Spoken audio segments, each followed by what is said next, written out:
English 111 Final Exam, Spring 2020. Digging by Seamus Heaney. When you want to cite this poem, you must always include the material you are quoting in quotation marks, even if it's just a few words. This poem is written in lines and stanzas. The line numbers appear on the left-hand side of the page. Refer the line numbers in your essay. When you quote the poem, include the author's last name and the line number in parentheses after the quotation. This is called a parenthetical citation. And below are two examples. Note that the slash mark, also known as a virgule, marks a line break. Seamus Heaney was born in Castledawson in County Derry in Northern Ireland on April 13, 1939. Heaney became an accomplished writer in English. He produced over 20 volumes of poetry, drama, translation, and criticism. He received the Nobel Prize in Literature in 1995. He is best known for the poetry collection Death of a Naturalist. He died on August 30th, 2013. Heaney wrote much poetry about his homeland of Northern Ireland, a place of religious conflict between Catholics and Protestants, and experienced economic and political turmoil as a result of centuries of colonial rule by the British. Heaney's work was generally concerned with the past and with his childhood memories of rural Northern Ireland.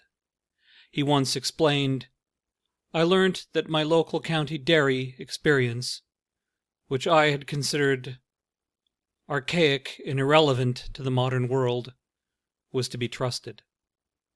They taught me that trust and helped me to articulate it."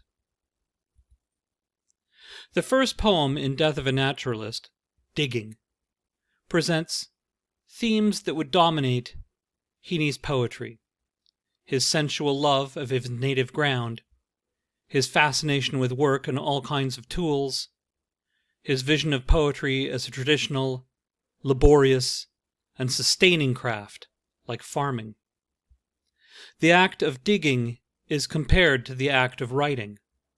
This type of literary device is called a metaphor. The pen is compared to a shovel. The speaker's father digs outside the window planting potatoes, just like his father before him. All of his life, the father held a shovel. The speaker defies tradition. The speaker holds a pen.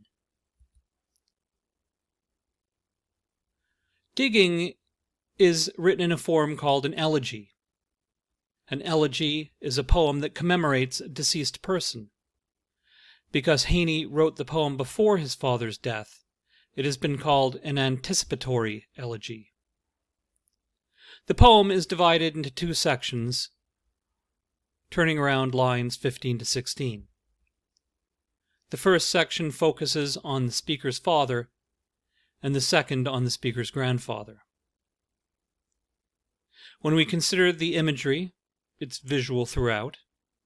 There are some auditory elements, such as the clean, rasping sound in line 3, or the squelch and slap of soggy peat in lines 25 and 26.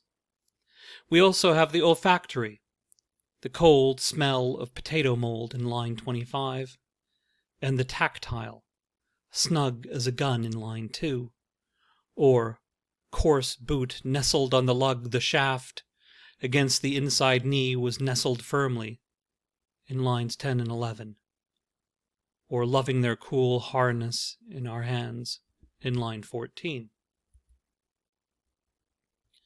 This painting, Planting Potatoes, depicts two men planting together. The image of the father and the son planting potatoes is something that the speaker of Heaney's Digging also recalls from childhood.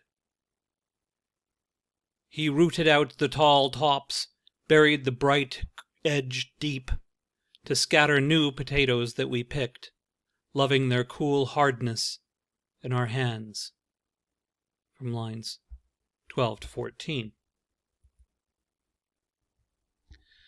The comparison to the speaker's father and grandfather reminds us that the speaker has gone against tradition.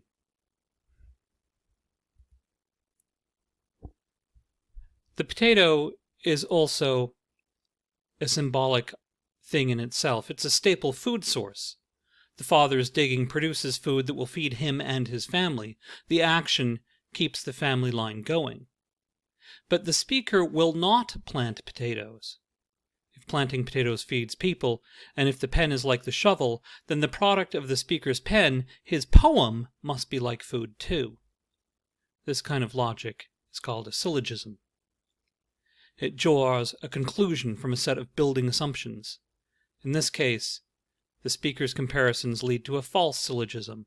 Words are not literally the same as food, but the conclusion is not meant to be literal. In line 2, the speaker holds the pen, quote, snug as a gun. This kind of literary device is called simile. A gun is used for violence. Does this make the pen different from the shovel? The speaker sees in his mind, quote, the curt cuts of an edge that his father's shovel pierces through living roots. These cuts are also a sign of violence. The thought of digging motivates the speaker to write. He realizes that he is not like his father. Quote, I've no spade to follow men like them. A spade is a metal tool with a blade. This contradiction is an example of irony. The father cutting through living roots keeps the family line alive, while the son refusing to hold a shovel departs from the family line. In breaking away from his roots, the speaker has started a new tradition. He writes.